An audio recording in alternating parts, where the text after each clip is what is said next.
What up, TCK Potters? I'm your host, Sky Guasco. This is episode 200 of the Candlestick Kids Fantasy Podcast.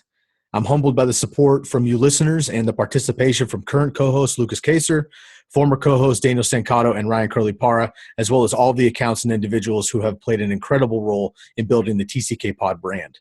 Daniel and I started this podcast as a passion project in August of 2018, and it's now listened to in over a dozen countries all over the world, including England, which hosts two of our upcoming guests on this two-part collaboration. In this first part of episode 200, I sit down with three guests. First up, the original co-host, Daniel and I sit down to discuss some players we feel have better redraft value than dynasty value and vice versa. Then in the second segment, I sit down with our East Coast brothers, Chris and Eric from the Commish FFP, to discuss the best value picks available at current ADP. And then finally, I link up with our first international guest on the TCK Pod family, my man Josh Knott, a.k.a. the Fantasy Footballer UK, coming all the way in from Manchester, England, across the pond in the UK to discuss some breakouts. I had an absolute blast in this three-part collaboration, and I can't wait for more on Friday. Stay tuned for that in the second part of episode 200. Make sure to subscribe to the channel, leave a rate and review for the podcast. Follow us on IG at fantasyfootball_TCK pod, on Twitter at TCK_pod, and find our rankings and articles at tckpod.com. Also, stay tuned for more info of our upcoming draft guide and the TCK Pod Listener League Year 3. We've got a lot to cover. It's over an hour of fantasy football content, so let's get into it.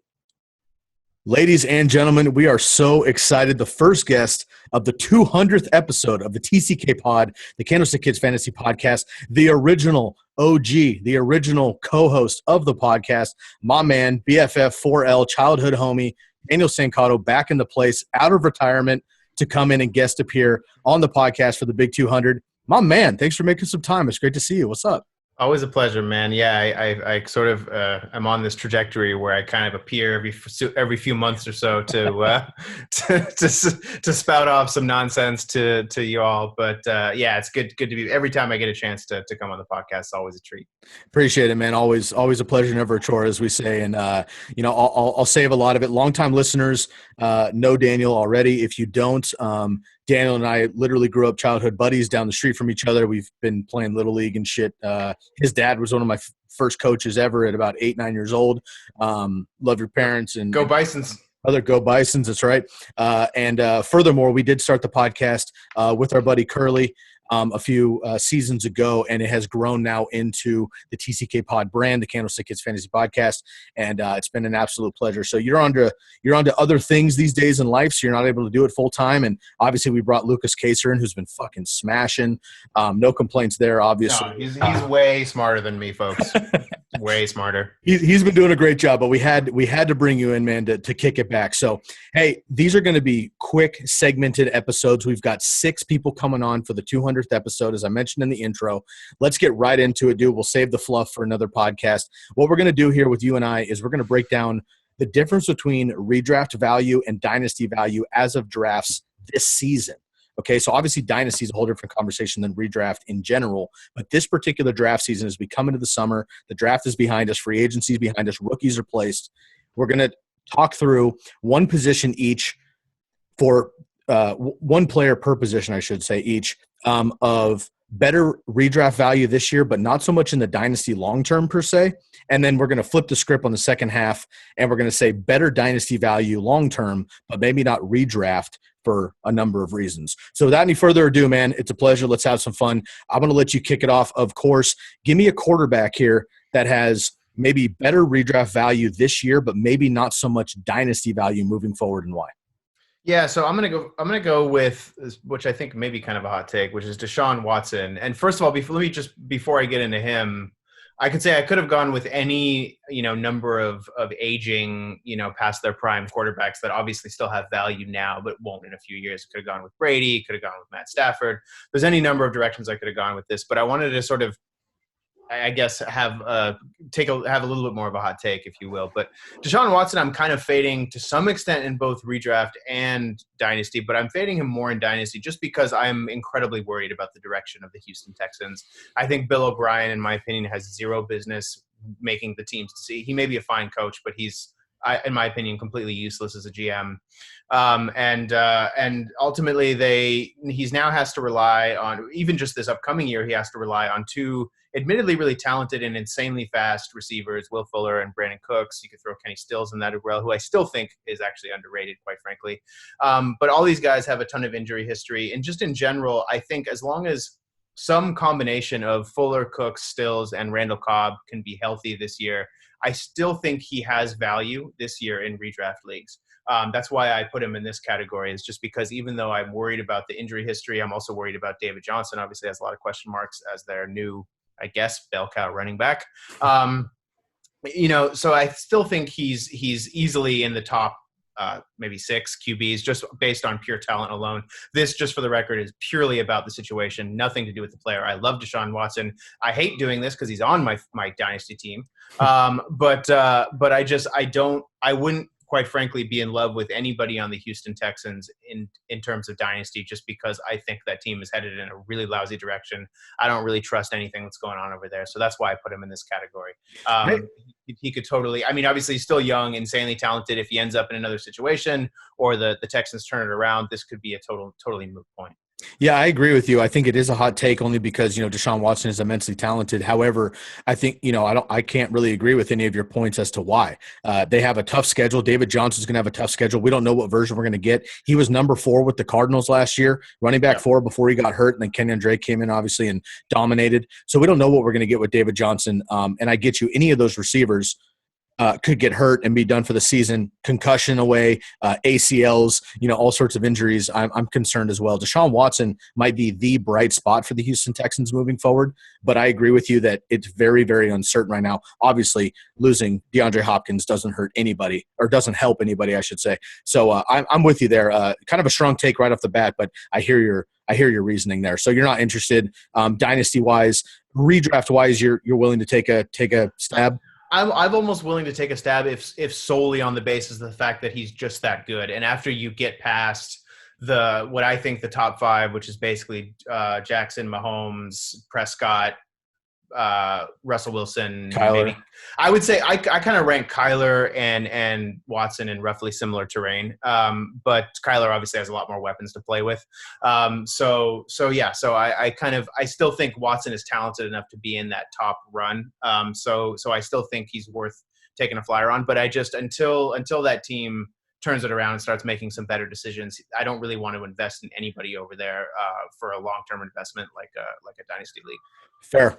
I'm going to jump here. My quarterback is one of those old aging veterans. I was looking at it too. I thought about Brady. I thought about Rodgers, Matt Ryan, Big Ben. I mean, there's a lot of guys at this point. However, I went with Drew Brees. Again, this is good value in redraft, not so much in dynasty. Dynasty is easy. He's 41 years old. He could retire in a season, 2, 3, 4 seasons, whatever. But in redraft, he's a 7th round ADP. Yes, please. Brees had almost 3,000 yards, 27 touchdowns, and just 4 picks in 11 games last year. Of course, he got hurt, missed 5 games for Teddy B to step up and go get paid for some reason in Carolina, but that's another. Paced over 16 games, Drew Brees had over 4,000 yards once again, 39 touchdowns, and just 6 interceptions, which would have been QB6 in 2019, ahead of Josh Allen and Kyler Murray, which I think everybody's drafting both of those guys, and the Big 5, as you mentioned, over Drew Brees this year. So if I somehow don't get one of those top quarterbacks, the last guy I think has like legit QB1, like the QB1, if everything falls, although he doesn't run the ball, he does have that ability, at least top 5 in the 7th round. I'll go Drew Brees all day. Obviously, dynasty, he is out to pasture pretty soon. But let me some Drew Brees. That's going to be our quarterback. Let's jump right into running back here, and let me know who your running back is. Good in redraft, not so much in dynasty. Yeah, I'm going to go with Chris Carson. Another guy that I am worried about, certainly in redraft, given his fractured hip injury. Fractured hips, as it turns out, are bad, and don't tend to predict good things. But he is still pretty young, 25. And as it stands, I mean, I don't see a whole lot of immediate competition. They drafted DJ Dallas in the fourth round, who is interesting. Rashad Penny probably, I get the sense, probably going to begin the year on PUP. So he's not somebody you're going to be seeing a lot from, at least early on. So I just kind of see Chris Carson as being, assuming what they say is true and that he is relatively likely to be ready for workouts in preseason. He's still, I think, a very serviceable option for redraft leagues. But the Seahawks just seem to kind of get these guys that are just these bruising, running backs that just get bang the hell up over and over and over again. I think of Thomas Rawls as another name that comes to mind, of another kind of course, Marshawn Lynch. Similar, yeah, Marshawn Lynch as well. Carson's kind of just like a larger, more productive version of Thomas Rawls, in my opinion. But that for whatever reason, Pete Carroll has just decided to throw all his support behind. Anyway, I don't want to knock Chris Carson. He's actually done a pretty tremendous job actually over the last couple of years. But I just think his injury history, the way he runs the ball, eventually you have to imagine that they're going to have a viable replacement. Like I said, they drafted DJ Dallas to potentially fill that role. Rashad Penny still lurking and might eventually be healthy. So that's why I still think, given opportunity, he's a decent bet in redraft leagues. I would go nowhere near him in a dynasty format. Yeah, I'm with you there. And DJ Dallas fits that mold as well. He's a solid running back too. So I agree with you. And any of these guys in this first segment here, any of these guys you're going to want to draft and then potentially look to back up after the fact just in case, but worth it in redraft, not so much in dynasty. Totally. All right, I'm going to go with Todd Gurley, TG3, for the same reasons. I mean, there's no secret what Todd Gurley has been in the past. We were wary about it last year. Turns out he was okay. He's only 25 somehow, but I'm not liking him in Dynasty because of those arthritic knees already. Yep. He had 1,000 yards and 14 touchdowns last year. He's been a top 5 running back in PPR over his entire career. He had 98 touches over the final 5 games, which is nearly 20 touches per game. Atlanta running backs have averaged 1,383 yards and almost 10 touchdowns on the ground, while averaging 572 yards and 5 touchdowns through the air over the last 3 years. Devonta Freeman has been solid, but I don't think any of those running backs are to the capability of Todd Gurley. I like this offense. The Rams' offensive line was 31st in the NFL last year in run blocking, absolutely piss poor. The Falcons have done a great job revamping that offensive line. They're going to have positive game scripts. I think Gurley goes from a pretty solid offense in LA to a better offense in Atlanta. And I like Todd Gurley a lot. And I think you're able to get the value with him. He was, the number 1 running back off the board just 2 years ago. And now you're able to get him about the 3rd round. So if I go wide receiver, or if I went like CMC or Saquon and then, wide receiver, and I got Gurley as my RB2 in the 3rd round, I'm pumped all day. So I'm going to take a stab on Todd Gurley. And again, I'm going to back up my roster in the last part of my draft because I can't count on a full season. But 10 games, 12 games of a solid Todd Gurley in that offense, sign me up all day. Yeah, I mean, if this is kind of in some sense Gurley's last stand as a bell cow, if he can't succeed in this situation, which he's basically unchallenged in a high-powered offense, that's kind of going to be the end of him as being a bell cow back for sure. 100%. Let's jump into the wide receivers. Yeah, let's roll. So I'm going for Devontae Adams.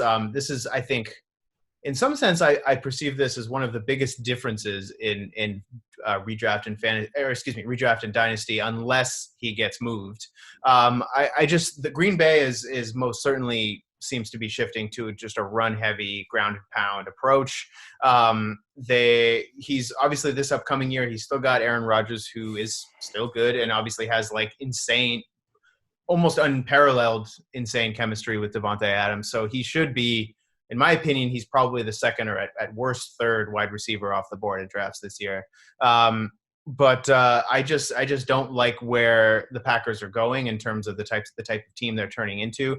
They also failed to add, sorry, Devin Funchess, they failed to add a legitimate target opposite of Adams. And I can just imagine something of a disappointing sort of next few years for Devontae Adams. Like I said, it could be somebody. I'm not saying by any means you should fade per se, but he's somebody that I worry about in the next several years, and somebody you think about if you have him on your dynasty team. And let's say you have a team that has a kind of a stars and scrubs sort of approach where you have a few really top players like Devontae Adams and then just really, really weak depth. You could potentially trade Devontae for three, really solid players. I would say that's a decent strategy that you should maybe consider in advance of this upcoming season. I think that's a great call, and especially in Dynasty, you always want to sell high, right? Yeah. In Dynasty and Redraft are always very, very different. But yeah, sell high, and I hear you. And he's still at his peak, and you should not have him on your team. But again, this is the difference between this year's Redraft and moving forward. Devontae Adams was my number one last year ahead of Nuke, and obviously got hurt. But he was the wide receiver 6 anyway. Dude's a beast. I love him. When Aaron Rodgers is in San Francisco next year, though, I think it's going to really hurt Devontae Adams. So I do agree with you that his long-term outlook is not as good. I'm going to go with Julio Jones. Again, Redraft all day long, dude. I'll reach in the first round for Julio if I'm in the back end just to make sure I get him. He's my dog. You may be able to snag him in the back of the second, early third round in dynasty leagues, which is insane. I'm all about that. But obviously, he's 31. Since 2016, though, he's been wide receiver 6, 5, 5, and 3, respectively. He's been a top 8 wide receiver since 2013. The only year that he wasn't, he was injured, and he was actually the wide receiver 4 in fantasy points per game that year anyway. So he's an absolute animal. 161.7 targets average over the last 6 seasons, and he's been a top 6 wide receiver routinely, as I mentioned. His 16-game pace with Calvin Ridley, wide receiver 10, which is obviously a concern, but his pace without Calvin Ridley is far and away wide receiver 1, about 4 points per game ahead of Michael Thomas. Calvin Ridley's been a little bit banged up, a superstar in the making. I really believe that, but he's already been banged up in his young career. If he goes down somehow, Matt Ryan and Julio Jones are Aaron Rodgers and Devontae Adams, Drew Brees, and Michael Thomas. He is going to have 20 to 22 targets a game. He may even score double-digit touchdowns. What a fucking concept. And if he does that, he's easily going to be the number 1 wide receiver. Julio's always got a special place in my heart. That's my dog. Yeah, I think Julio Jones is one of the greatest wide receivers ever in the history of football, 100%. quite frankly. And there's not much I think we need to say about either of these guys, but this is one of those things, quite frankly, where I get frustrated with fantasy's obsession with touchdowns, because if it was just based on yards and these other, it was more weighting towards yards and things like that, Julio would be the number 1 player basically every year. 100%. But he just, for whatever reason, has had bad touchdown luck typically over his career. But anyway, topic for another day. I totally agree. All right, man, let's get into tight ends really quick, and then we'll flip the script here. And I want to speed this up just a little bit as we're doing these quicker segments. Yeah. We don't need to say much about these tight ends, but why don't you go ahead and roll through yours, and I'll do mine as well. Yeah, Jared Cook is my guy. I just say really quickly, I've faded Jared. For anybody who's been with the podcast for since I was doing this more frequently, I faded Jared Cook quite a bit. He's had a really actually quietly productive career. I was just looking up 6,169 receiving yards to date, which is pretty impressive actually on a bunch of different teams, right? Of course, the issue is simple. He's 33. The Saints just drafted Adam Troutman, who has quite a bit of upside, as I understand. I haven't followed him too much, but he could steal significant snaps, even a little bit this upcoming year, and certainly beyond that. So I would say Jared Cook is a pretty easy call for me on this one. I agree. Adam Troutman, by the way, is the truth, and he's going to be incredible in that offense moving forward with Sean Payton loving the tight end. Zach Ertz is mine. Love Zach Ertz, but again, pushing 30 years old, 3rd round ADP. That's just too much of a reach for me. It's Kittle, Kelsey, or Wait. Way the hell down the draft order for me. They've got upgraded weapons in Philadelphia, Reagor, Goodwin, Djax, Alshon, Goddard himself, who I'm going to bring up in the second segment. I love Zach Ertz, but I think last year you and I did our bold predictions and crazy calls, which of course we'll do again this year. And I had made a call that, Ertz was basically going to fade out of the top 3. Goddard was going to get in the top 6. Didn't quite happen, but I do think that could happen this year. Also, if Carson Wentz goes down, who knows what Jalen Hurts is going to actually be able to do in that offense. So Zach Ertz is my guy. All right, so those are our players that have better redraft value than dynasty value as of drafts this year. In the second half of this, I want to flip the script a little bit, and I want to talk about players who have maybe not as great of redraft value this year, but nice Dynasty outlook. And maybe for sake of time, we can kind of shave the responses to each. But, go ahead and take yours away as efficiently as you can. I'll get through mine. Again, we're doing a quarterback each, running back, wide receiver, and tight end. Better Dynasty value than redraft value. Take it away. Yeah, man. First of all, my bad. I forget how much I enjoy this, and I could go on all day about these fucking guys. But anyway, my quarterback is Drew Lock. Pretty simple. All of a sudden, the Broncos have basically one of the best skill position groups of any team in the entire league. I would say, given that his lack of experience and the fact that he obviously has a lot of growth in terms of harnessing his very impressive arm, I'd be a little wary of him this year, but definitely in dynasty leagues, he's somebody to target. And Drew Lock was a sleeper, quote unquote, 2 weeks ago after the draft happened. KJ Hamler and Jerry Jeudy, Albert O, Melvin Gordon. If anything, Cortland Sutton. He's overvalued at this point, I think. So we'll see. Of course, Lukas Kaser is the house Broncos fan here and absolutely in love with him. So I couldn't agree more there. I'm going to go with another young quarterback in his second year, Daniel Jones of the Giants, 14th round ADP. Again, incredible value for Daniel Jones. 3,000 passing yards, 300 rushing yards last year in 13 games. Jones had 2 top 10 single performances by a QB. Lamar Jackson and Russell Wilson were the only other 2 quarterbacks to do that in 2019.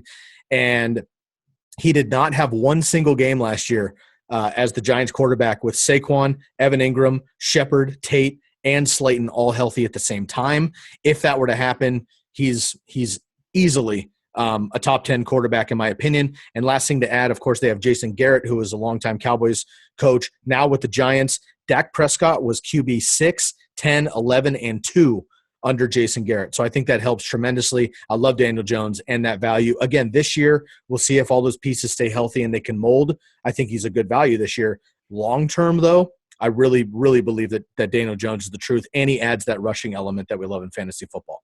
All right, running backs, take it away.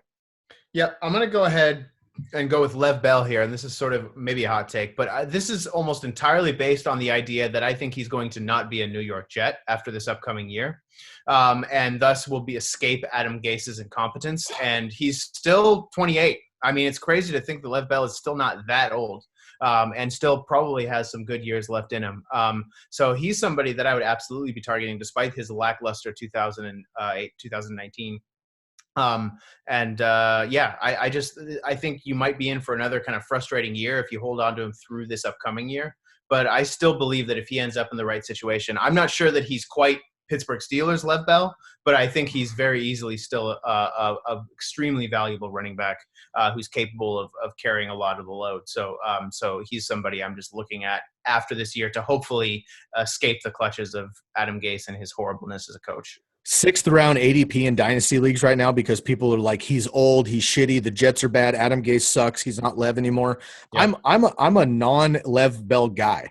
Everybody knows that here on the podcast. However, in this particular situation for this particular conversation, I agree. I am punting Le'Veon Bell this year pretty much no matter what in redraft. But in dynasty, if I grab him in the 6th round, that's insane. Just to take the chance that he's decent this year and he can crush it next year. Also, let's hope that your dream comes true at week 4. The Jets are 1-3. Adam Gase finally gets fired. They let the cat out of the bag. We'll see what happens. Frank Gore, by the way, probably going to have more rushing touchdowns than Le'Veon Bell, but I'll leave it there. Probably true. All right. You and I agreed before this that we were not going to talk about rookies, which I think is fair. However, I do want to make a quick mention, and then I'll bring up another guy. Do your thing.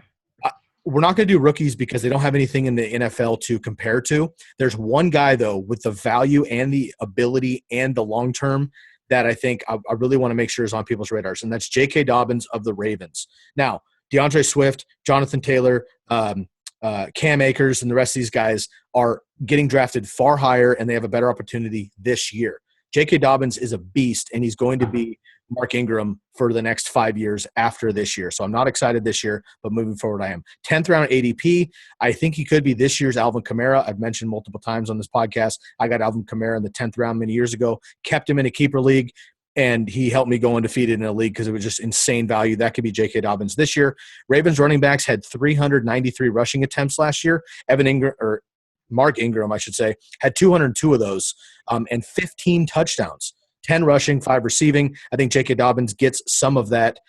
So I just want to make sure J.K. Dobbins is on the radar. Moving to a more relevant running back this year, or not this year, but moving forward, Kareem Hunt. Now, we know that Nick Chubb is in his way right now, but Kareem Hunt, as well as Lev Bell, could move on. Kareem Hunt could potentially find himself a new job next year, potentially as a quote-unquote bell cow running back in his own right. 5th-round ADP, there's no way I'm drafting him there in redraft this year, especially as a backup. Not going to take that. However, he could be leaving next year and could be a wide receiver or running back one somewhere else. So I like that in dynasty leagues. You're going to have to reach for him. He's going to be expensive, but he could work out. And if Nick Chubb goes down with Kevin Stefanski in town, Kareem Hunt is top 10 minimum. RB one, six? potentially in the top 6. Yeah, I totally agree. So those are my two guys. Let's do wide receivers and tight ends quick, and we'll bounce. One last comment on the Ravens. I'm fading basically every other running back on that team because of that. Anyway, what was I going to say? Where am I at here? Christian Kirk was my running back, or excuse me, my wide receiver for this category. I love Christian Kirk. I think he's like ridiculous. I've always thought he was ridiculously talented. I always thought he had the talent to be a potentially wide receiver one. I am fading him a bit this year just because, obviously the addition of Nuke Hopkins, Larry Fitzgerald, of course, sticking around for one more year. To me, this is only a minor setback in sort of the grand scheme of things. I think Kyler is going to continue to improve, become an elite quarterback in this league.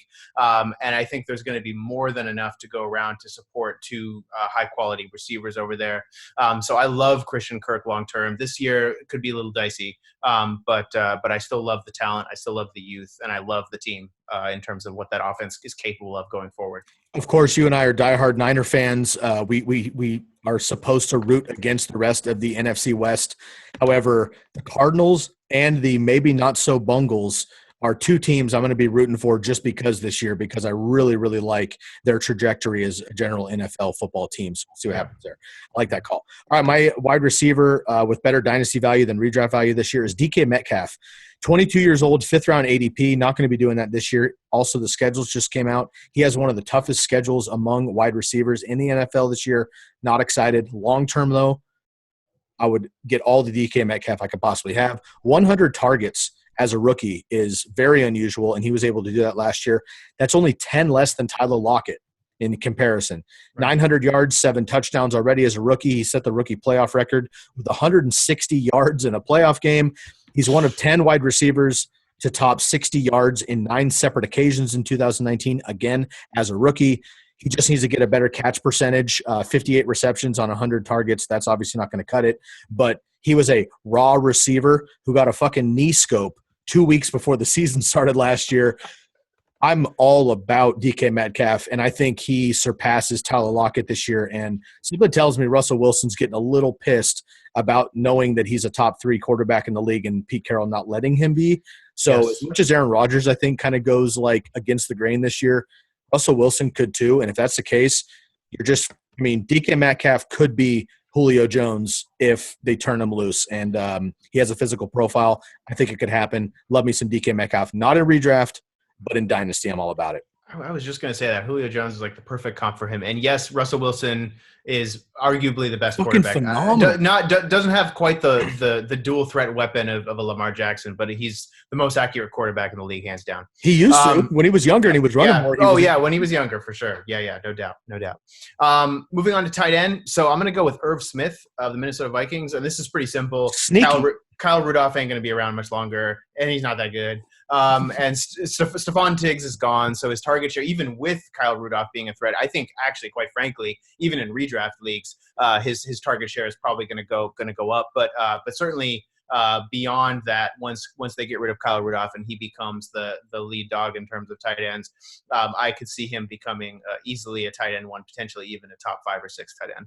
The Vikings ran the most 2 tight end sets last year, so that's going to get Irv Smith on the field more in his second year. And Kirk Cousins, we know, loves a tight end himself. We saw the old and golden days of Jordan Reed in Washington with Kirk Cousins was awesome. I definitely believe that. And Kyle Rudolph is not sexy, but he's gotten it done somewhat over the last couple of years. Mm-hmm. Once Irv Smith becomes that guy in that offense, I also believe that he could do well.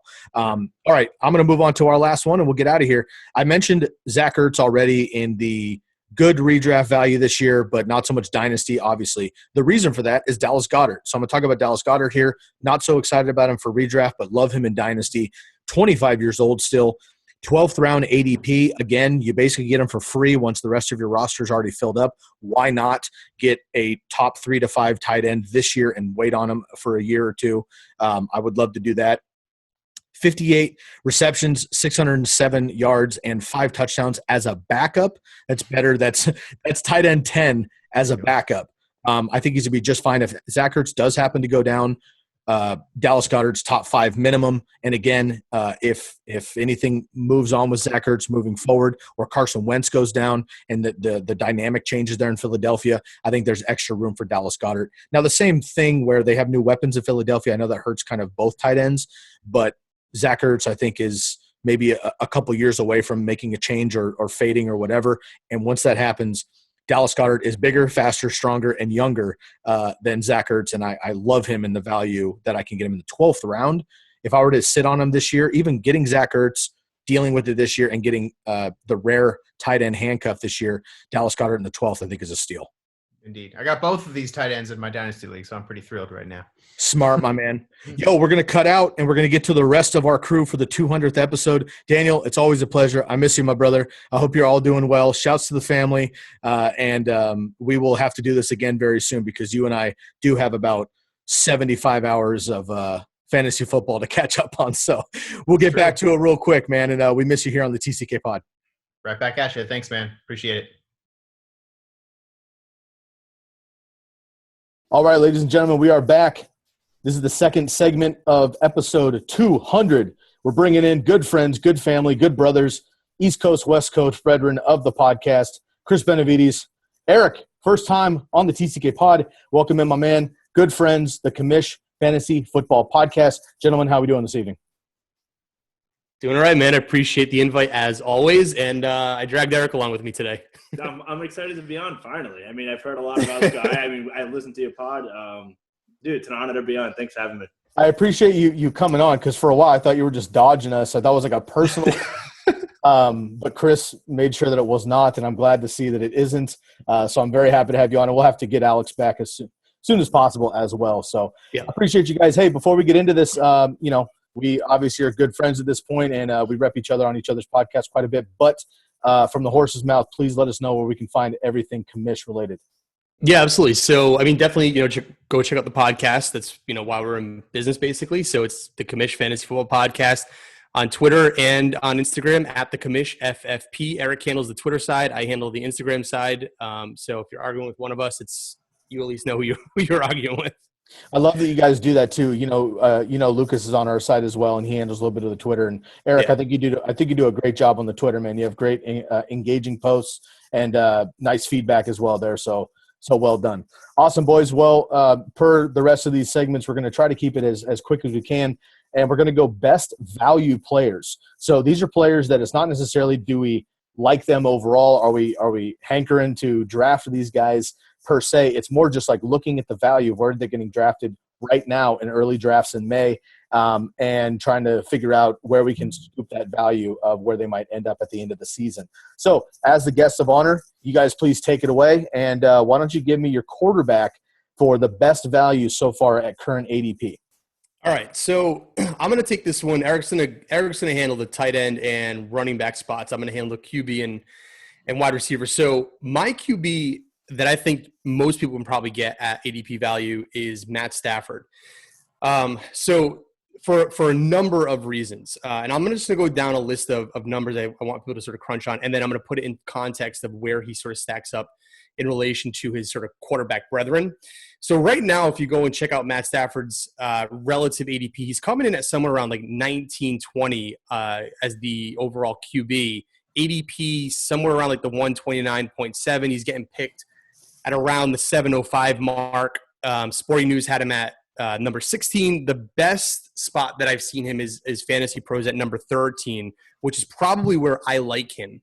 Now, if you look at everything else, he probably averages in somewhere around QB number 19, 18. Now, why does all that matter? So it matters obviously because his ADP seems to be pretty high. He's somewhere in that like tier 4 group of quarterbacks, that like really low end QB2, maybe even like weird QB3 scenario.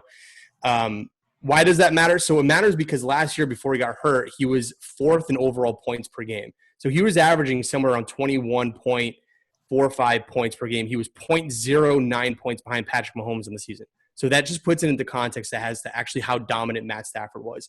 The other thing, though, that this is some small stats that get overlooked on Matt Stafford's end. He got sacked on average 2.25 times a game. This is in comparison to guys like Watson, Wilson, who were averaging around 3 sacks per game. Matt Ryan got sacked 3.2 sacks per game. So there was obviously, there were other quarterbacks that were having some issues, even some running quarterbacks. Kyler Murray was sacked 2.93 times a game. So he basically has good release time. He was on pace to start looking at old Matt Stafford numbers last season. Completion percentage was about 64.3%. He was 9th in TD to interception ratio, which was above guys like Dak Prescott at 15, above guys like Deshaun Watson at number 20. What I find probably the most interesting in terms of being able to grab QB2 value is his average depth of target. So when you're looking for your QB2, in a high-end QB2, let's say, you want, at this point in your draft, you want guys that have upside. And guys that have upside are guys that are typically accurate, but also have what I think Lukas mentions this guy is the air yards, right? Air yards. So Matt Stafford was number 1 in the NFL with average depth of target at 10.64. Jameis Winston obviously be number 2. And then his deep pass rate was also number 1 in the NFL at 19.6%. Russell Wilson came in 3 percentage points under that at 16.5 as the number 2. So rounding that off, Matt Stafford was actually on pace for 4,685 yards, which would have been good for 3rd in the NFL above Goff and just behind Dak. So when we're talking about putting him in categories of QB2, he's actually putting up QB1 numbers. It's the injury that people are nervous about. If you look at the news, it looks like he's healthy. You can probably snag Matt Stafford as your high-end QB2 where he might perform like a QB1. 100%, and I've got him at number 11 right now. I've got my dog, we'll talk about just a second, at number 10. So he's just in the back end of the QB1s for me right now. And as you mentioned, Matt Stafford, he was on pace for an incredible season behind just Lamar and Dak, and fantasy points per game would have been number 3 overall too. So anyway, yeah, he's great. Kenny Golladay is one of my favorite receivers this year as well. Marvin Jones is always a sleeper for me, and I think that DeAndre Swift and Kerryon Johnson, as he's healthy, is only going to help out, and TJ Hawkinson in year 2 should obviously increase that as well. So I think that's a great pick. Matt Stafford is automatic for me in the 13th round. That's silly. I think that's a steal all day. All right, I'm going to go with, and I don't want this to be a sore subject, so I'll keep it brief, but I'm going to go with, I know that the Commish, maybe the Commish MVP of all time. I'll go with Tom Brady in the 14th round on the non-Patriots, crushing it, overall best weapons of his career. Gronk returns, O.J. Howard sticks around, Cameron Brate is still around. The Bucs draft Tristan Wirfs out of Iowa, the offensive tackle, which is definitely going to help. They get Keyshawn Vaughn as well to be the new James White. And Brady was QB 12 with, no offense, no weapons, in my opinion. None taken. In New England. I think he's top 5 upside easy in Tampa Bay. I've got him at number 10 right now. And again, he's in 14th round because of the age, because of the we don't know what's going to happen. You guys know better than I do, but I fully believe after watching Tom Brady my entire life as well, with a non-biased opinion, he's still Tom Brady, and he's going to play with a chip on his shoulder. His goal right now is to win as many games as possible and to fucking smash any possible misconceptions he's got. He's got his boy Gronk for at least 6 good games. Evans, Godwin, and everybody else. I think Tom Brady is going to be absolutely on fire this year. He and Rodgers, I think, are going to be slept on in fantasy, and I think both of them are going to tear it up. But I'm going to go with Tom Brady here as my best value quarterback for 2020 coming up. But Matt Stafford is definitely on my list as well. Eric, why don't you jump into your running back, my man, please? Oof, got me a little excited with that Tom Brady talk right there. You got to know your audience. You know what I mean? Yeah. All right, so my running back's not the sexiest name, and Chris already agrees with this. We had a little debate pre-podcast. But this is a guy where if you kind of punt RBs a little bit in your draft to start, he's a guy that you can pick up late, slide in maybe in your RB3 spot, in your flex spot, and it's Tariq Cohen. And like I said, the name doesn't sound too great, but if you look at his PPR finishes for the first 3 seasons of his career, he's been a top 30 PPR running back to start. He's finished 30th, 11th, and 27th. And I think it's worth noting that even with Montgomery coming in last year, he still had the most receptions in his career and the most targets. So it's not like Monty coming in is affecting his workload in the pass game. He finished with 79 catches, 456 yards, 3 touchdowns. He's currently being ranked 35th for running backs. So if you look at his ADP being ranked 35th, he always has that chance to give you top 30 value, despite being constantly ranked outside of the top 30. So I think he's a sneaky late pick. Definitely can add some depth to your team if you need it there. And I live by what I said. We took him in the draft that we're in right now. I like it. I think he's got some sneaky upside there. Again, I think if you're not a strategy per se, but if you just miss out on some of those top running backs, you're kind of forced to go – I don't want to say zero RB necessarily because I don't think that's a good strategy this year. But if you end up with maybe one running back and like 3 or 4 wide receivers early in that 5th, 6th, 7th round, and Tariq Cohen is your RB2, I'm not excited about it as far as workload overall. But we've seen James White, who was number 7 2 years ago, on pretty much – pass downs alone. And I do think David Montgomery is going to have an upgrade this year. But I do like Tariq Cohen, kind of sneaky. I'm not super hot on him per se just because I don't know what I'm going to actually get with that Bears offense. But Nick Foles is not the answer either. So I think that they're going to be dumping it down plenty to Tariq Cohen. So nice value pick there. I'm going to go with the Jets' number 1 running back in Frank Gore. I'm playing with you guys.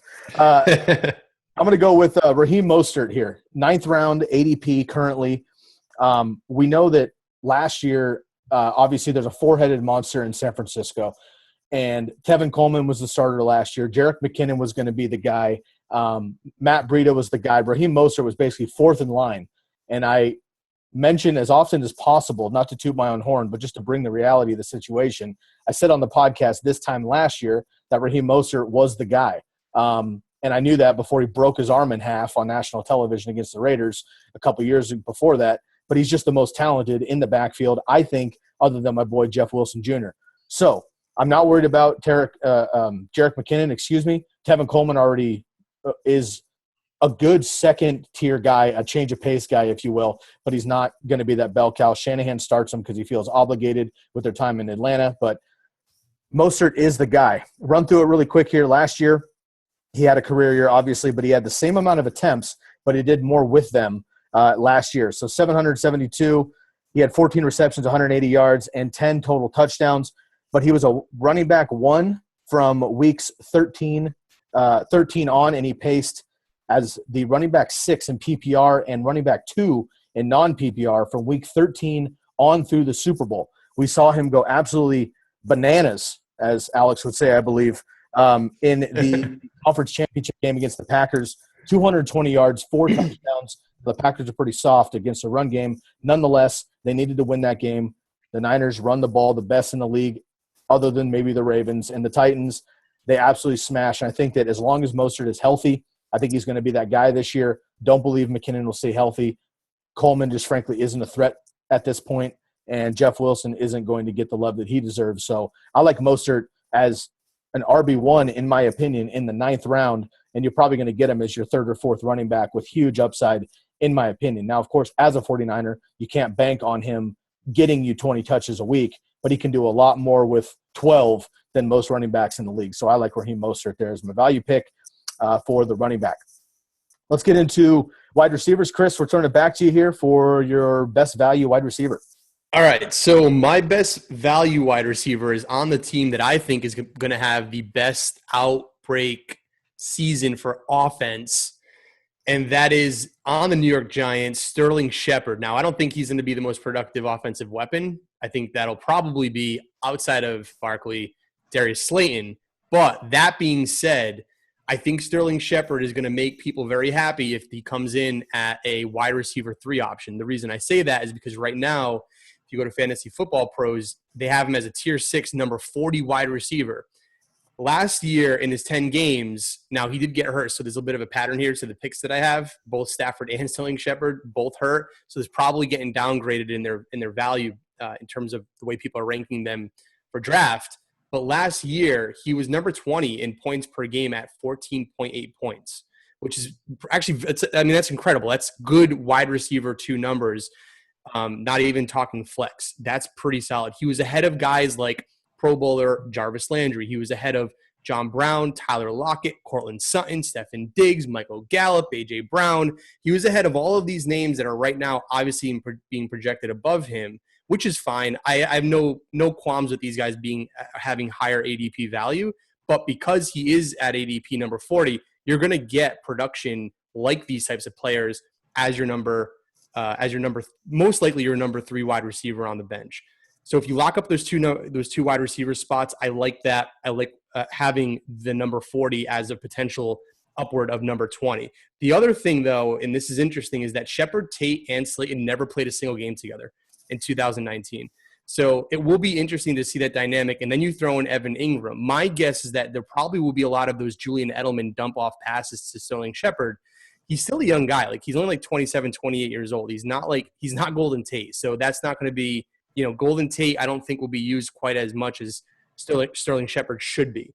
So overall, I feel really good about this. He was 19th overall in the league with target market share at 23% on that team. He was ahead of guys like Terry McLaurin and Gallup, Galladay, and Golden Tate. Last point, if he stays healthy, last season he would have had career highs in all of his numbers. He would have had 91 receptions on 132 targets for 922 yards. I think he finished with 3 touchdowns. He probably would have been somewhere in the ballpark of 6 or 7. Again, all career highs. As long as he stays healthy, he doesn't get a concussion next year, I think he kills it.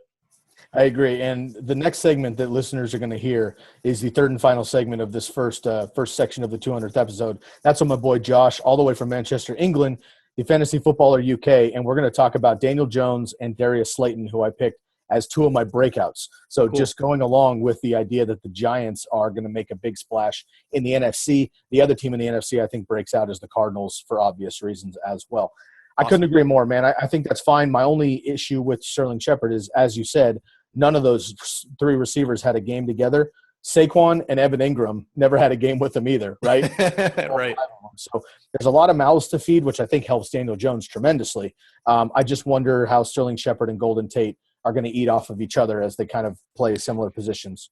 Yeah, so I like to believe that if the offense is clicking, the pie just gets bigger, right? So just kind of going back to some of those dominant – again, we're Patriots fans, so those just kind of come to mind. But the dominant Patriot performances, the whole team ate. So I can just see that being a thing, and my guess is that Sterling Shepard has a big part in that. And, again, good value in those middle rounds.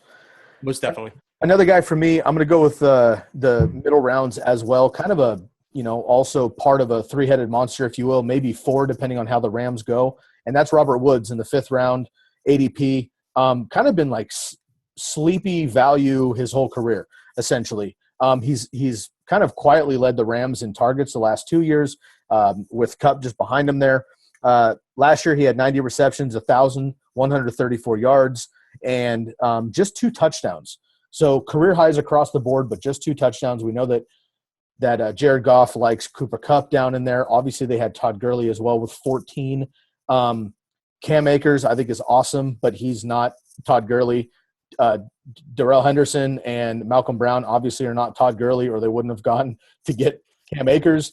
So I think this helps Jared Goff with all these weapons. I love my boy Josh Reynolds, who we'll talk about on another segment here, but he's more of a deeper sleeper that we still have to see happen. Cooper Kupp is going in like the 3rd round, maybe even 2nd, depending on PPR leagues. I might just wait an extra couple of rounds and get some value on a very similar receiver with upside and a very, very steady floor in Robert Woods. I would be thrilled if I had 2 or 3 stud running backs, wide receiver 1, like a Julio Jones, for example, and then I ended up with Robert Woods as my wide receiver 2. He's never really going to win you a week, but he's not going to lose one either, and I love that when you're starting to bolster that middle part of your roster. Another name I'm going to mention, I didn't want to bring up rookies just because in these segments it's tough because you just don't know what to expect. Yeah. One guy that I'm targeting in a lot of leagues, in deeper leagues here as a rookie, is Michael Pittman for the Colts. Dude's an animal anyway, and if it takes this whole year, T.Y. is going to be gone next year one way or another, and if Rivers sticks around, or Eason takes over, I think that Michael Pittman's going to be a number one pretty quickly in the league, and he's basically free right now because there's a lot of other sexy rookie wide receiver names. But Michael Pittman going to the 10th round is a steal for me and certainly a value. Let's jump into the tight ends really quickly, and we'll get out of here, guys. Eric, why don't you go ahead and take away for your tight end? All right, cool. So everybody knows tight ends are kind of a barren wasteland as it is. If you don't land any of the top tight ends, you're pretty much taking flyers week to week on as far as consistency. So we're gonna head over to the NFC and we're gonna take a look at Blake Jarwin. Love it. His ADP here. Yeah, you mentioned on Twitter that you're a big Blake Jarwin fan. So his ADP is 27 for tight ends, according to the Sleeper app, and that's kind of relevant because looking at guys like they have Gronk ranked higher, they have Njoku, Eric Ebron, all these names that really aren't that enticing. And then we look at Blake Jarwin, who's only 25 years old. Old man Witten finally left. They finally got that guy out of Dallas. He's got 83 targets vacated just from the tight end spot. I mean, we looked at Witten last year. Comes out of retirement, and he still posts top 12 tight end numbers. I remember, just to add to that, on our Thanksgiving episode, we had him ranked 10th for Jason tight Witten. ends. Jason Witten, yeah. Yeah, you only saw him on Thanksgiving. You only start him on Thanksgiving. That's it. Against the Giants, yeah. Yeah, he vacates 83 targets, and he had a stat line of 63 catches, 529 yards, 4 touchdowns. Coming out of retirement, the guy was holding a mic 6 months ago. Yeah. So we look at that. I mean, and then we got Randall Cobb vacating another 83 targets, 55 catches, 828 yards, 3 touchdowns. I saw a lot of Blake Jarwin hype pre-NFL draft. And then I think CeeDee Lamb coming on to the Cowboys kind of scared everybody a little bit. Mm-hmm. I don't think that's going to be an issue. I think Lamb soaks up most of Randall Cobb's vacated targets. Jarwin should take over everything that Witten left behind. Mm-hmm. And if we're looking at that, he's got top 15 upside, but he's being ranked almost at the 30th for tight ends. Bananas. That's bananas. I totally agree with you, man. I got Jarwin as one of my sleepers in general. Going in the 15th round right now in ADP as well. Again, I'm with you, and you're right. Witten was a tight end one somehow, basically running in 6-yard out routes and curls. So I'm with you. I'm Blake Jarwin all day. I'm not as worried about CeeDee Lamb in year one, and we'll see if Blake Jarwin can make that leap. But he's easy money late rounds. The next one is definitely on the hype train, and I'm not sure that he's going to be a value by the time drafts actually happen. But my guy's Tyler Higbee. Currently, he's in the 8th round. So if you're drafting, get him now because in about 3 months, when everybody else is drafted, he'll probably be in the 5th round with Mark Andrews. But I think both these guys with Mike Gesicki could be this year's Mark Andrews, getting drafted in the 10th rounds or later. Tyler Higbee, I got stats for days, but for sake of time, I'm gonna shorten it up a little bit. He was the tight end 5 after week 10. So Gerald Everett was the guy last year. He had a great kind of breakout himself for the Rams, and then he got injured, and Tyler Higbee took over. And essentially, with Todd Gurley's issues, the Rams basically molded their offense around Tyler Higbee, and he was an absolute beast down the stretch. He had 500 yards over the final 5 games, which, again, any 100-yard game for a tight end is a week winner, essentially. Plus, he's got the touchdown upside in that offense, which should still be high-powered-ish with all those weapons, and they do like the tight end position. Last point here on Tyler Higbee that I like, which is just a general vote of confidence from Sean McVay and the Rams offense. In 2017, they had 88 targets to the tight end position. In 2018, they had 84 targets to the tight end position. Last year, they doubled that to 156 to the tight end position. And remember, Brandon Cooks was hurt a little bit. Cooper Kupp was hurt a little bit. Todd Gurley wasn't Todd Gurley. But most of those guys played most of the games. Yeah. Brandon Cooks is gone, but I don't think Von Jefferson and Josh Reynolds are going to get that much of the target share back to where Tyler Higbee is going to lose out. Even if he goes to 120 targets, that's still 40 more from the previous couple of years. This dude's a beast. I didn't even know he was in the league until last year. And this was going to be his 6th year. And the Rams have that sneaky pass protection. 100%. Yeah, right. First in pass protection, 31st in run protection. So I like it a lot, man. Tyler Higbee is definitely my guy. So, we got to cut it short as we're doing these quick segments, but I really appreciate man. Coming on quick. I know it's late night East Coast, but I love you guys and I appreciate you coming on. And making it a quick, a quick appearance. Call it a quickie. Call it a quickie. I appreciate you guys. And really quick before we get out of here, one more time, let us know where the TCK Potters can go find the Commish crew. Definitely go check us out on Apple, Google Play, and Spotify, the Commish Fantasy Football Podcast, and on social media, Instagram and Twitter at the Commish FFP. We are coming out with merch soon, and a website will be coming out very, very soon. Little plug right there. Stay tuned. In the next couple of months, we have some big news. Awesome, man. I appreciate you guys. Take care. All right. Thanks, guy. See you, bud. All right, folks, we're back for another section of the 200th episode. This time, we got my longtime buddy, one of the first podcast episode guests on, certainly the first international guest. We have Josh Knott all the way from Manchester, England in the UK, the Fantasy Footballer UK on Instagram and everywhere else. Josh, it's really, really nice to have you back on, man. We've been trying to do this for a while. Thank you so much for carving out the time. How are you doing? I'm doing good, pal. How are you? I'm doing really well. Doing very well, man. I'm excited to have you. And like I said, when I was thinking about this 200 episode collab, I had to make sure to have you on.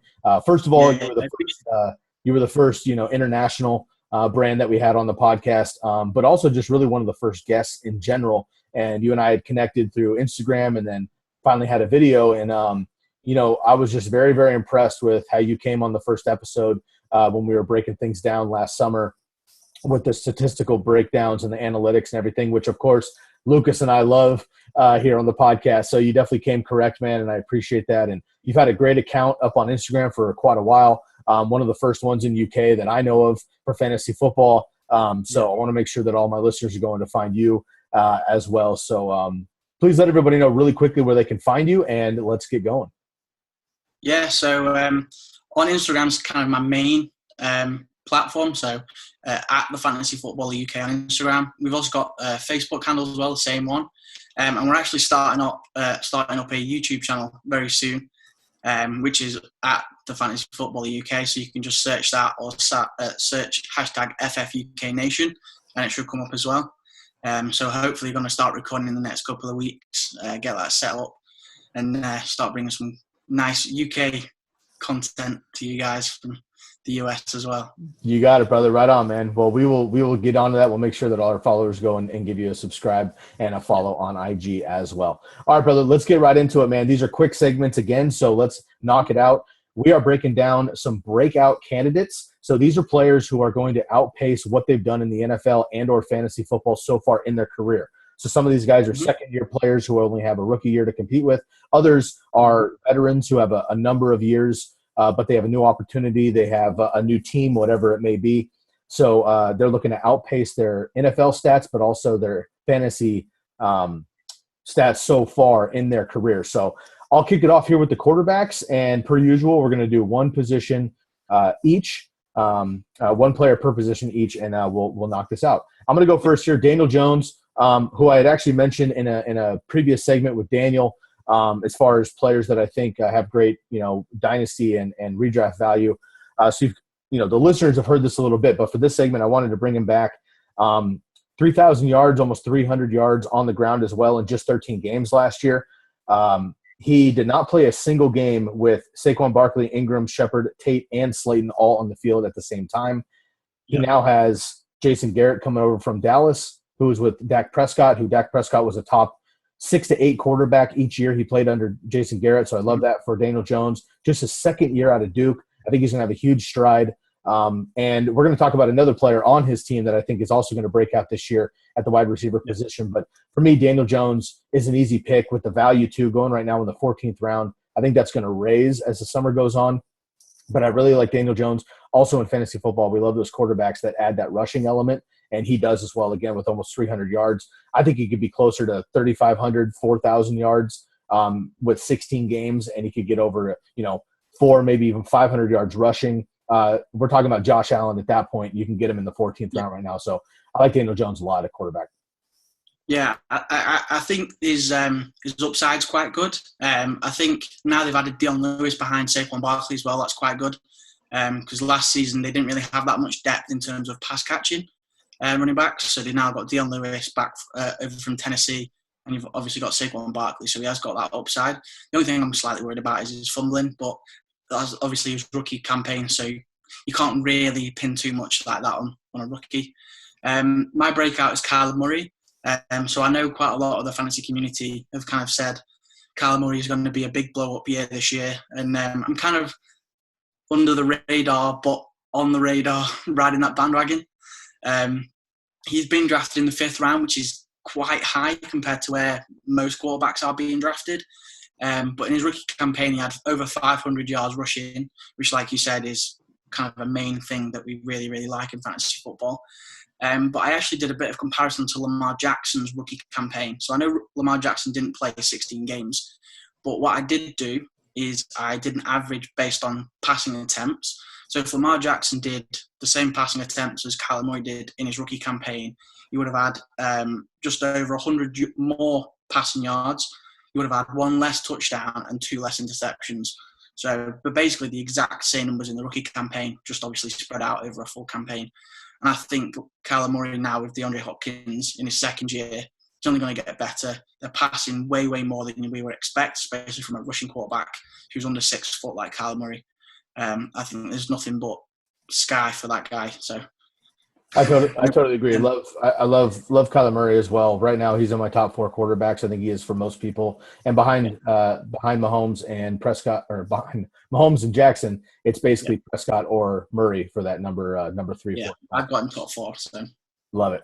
Cool, man. I'm gonna tag team on the Cardinals here, and I'm gonna go with Kenyon Drake as my breakout running back. I spent a couple of years not drafting Kenyon Drake when he was with the Dolphins because it was so frustrating. You knew he was the best player on the team, definitely the best running back, and Adam Gase just refused to use him.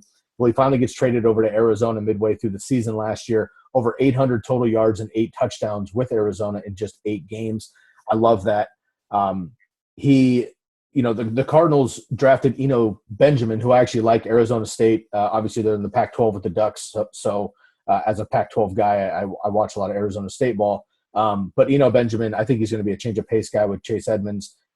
Yeah. Cliff Kingsbury likes to go with 1 running back. I like Kenyon Drake quite a bit. And obviously that offense is going to take a huge leap, much like the Giants, as you just mentioned, with Nuke Hopkins, 2nd year of Kyler Murray, Cliff Kingsbury. I think there's nothing but good things for Kenyon Drake as well, and I expect this offense to do very well. My only concern is they have a bit of a tough schedule overall, opening up at San Francisco, which is going to be tough. But Kenyon Drake basically doubled all of his stats in a second half of the season last year with Arizona from Miami. So I like him a lot. I expect him to be well over 1,000 total yards and maybe even double-digit touchdowns. So I like a breakout from Kenyon Drake this year, and if he stays healthy, I don't think it's going to take very long. Yeah, I think that's a really good pick as well, especially where you're going to draft him. You're not going to be drafting him as one of your top 2 running backs. You're probably going to be drafting him around where you'd get a flex, and he can bring top 12 value because it's PPR or half PPR. Like, they obviously traded David Johnson away, so they've got full confidence in Kenyon Drake and offered him an extension on his contract. So you've got that bob on, I think. My blow-up this year is going to be Chris Carson. Now, I know he's been in the league a few years already. I think it's 3 years. But every year he seems to have progressed in how he's playing.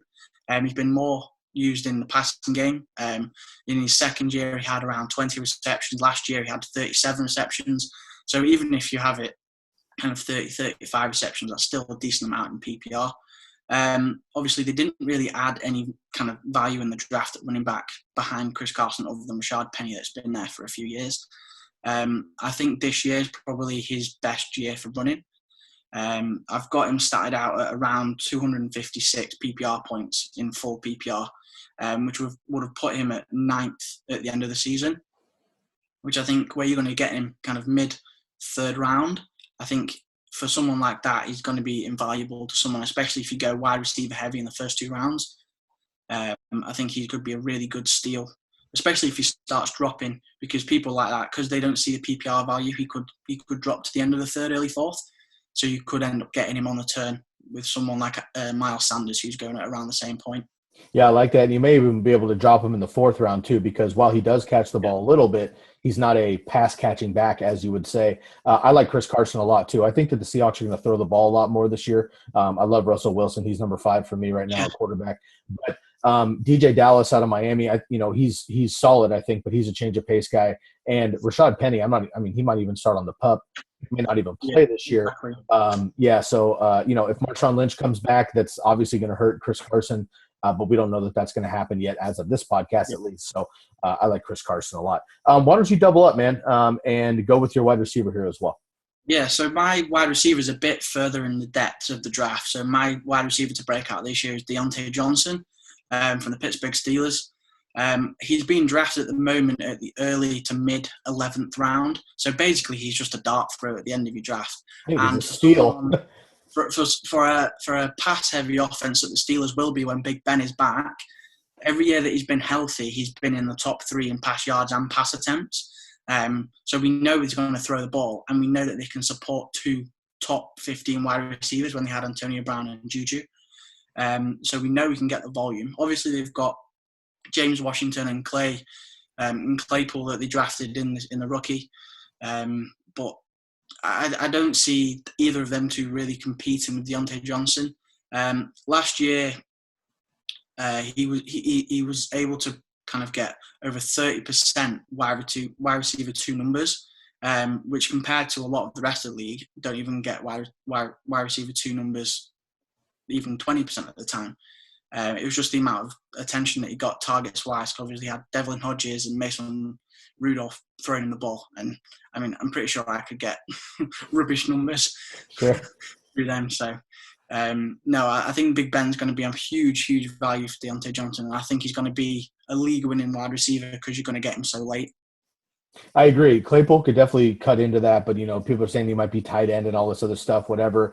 They do have Eric Ebron now. Obviously, Vance McDonald's still around potentially if he's on the team when they get into it. But I like the call with Deontay Johnson. I think he definitely surpasses James Washington, so good call there. My wide receiver is in kind of the middle of the pack and doubling up with Daniel Jones here. So, again, I expect Daniel Jones to break out at quarterback. A big reason for that is I think Darius Slayton, wide receiver, takes a huge leap in year 2 as a rookie. He played 14 games, 48 receptions on 84 targets. So anybody close to 100 targets as a rookie is pretty incredible. So I like that a lot. 740 yards and 8 touchdowns. Now, as I mentioned, my only concern with Darius Slayton in general is, as I mentioned with Daniel Jones, there was not one game last year for the Giants where Barkley, Ingram, Shepard, Tate, and Slayton all played in the same game because of injuries and whatnot. So if all of those guys are on the field, there's definitely a potential that Darius Slayton is 4th or 5th in the options. However, both Tate and Shepard are slot receivers, in my opinion. Saquon Barkley's out of the backfield and more of a dump-off situation, and Evan Ingram is awesome, but he hasn't been able to stay healthy. So I do think there's an opportunity that really no matter what, Darius Slayton is going to get his numbers, and he showed last year on a couple deep bombs that he's able to do that. And I think he's the only true deep threat for the Giants. So I like Daniel Jones and I like Darius Slayton. And of all of the weapons for the Giants, Saquon, obviously, I'm loving to get. But Daniel Jones, I can get way late in drafts, and Darius Slayton, I'm going to take a risk on as well as maybe my wide receiver 4. I think there's huge upside there. Yeah, it's definitely worth the risk. I mean, you're not paying much for it. I mean, you could get a huge payout. I mean, we've seen, like we did a few years ago, with Odell Beckham being there, even Victor Cruz back in the day. They can support, I mean, that kind of offensive scheme where they do use a running back in the passing game, but they do pass the ball quite a lot. And like you said, you've got Daniel Jones as your breakout this year. It's only going to go hand in hand with a wide receiver, especially deep threat and red zone as well. So I completely agree. 100%. Why don't you double up here and get into your tight end, man, and we'll get out of here once I give mine as well. Yeah, so my tight end breakout this year is kind of off the back end of a successful last year. Is Tyler Higbee at the Rams. So back end of last year, his final 5 games of the season, he averaged over 500 yards and over 50 receptions, which is over 100. I think it was 104 yards per game, which is crazy at tight end. Awesome. So, I mean, he won me a fantasy championship in one of my home leagues. So I was pretty chuffed with that. But what I did do is I kind of humbled him a little bit in my projection. So I took him down to 60 yards a game, which is about average for a decent tight end. And he came out at around 208 PPR points over the course of the season. So I had a look at last year where that would have put him, and that would have put him 7th overall at tight end. And he's been drafted in the 12th round.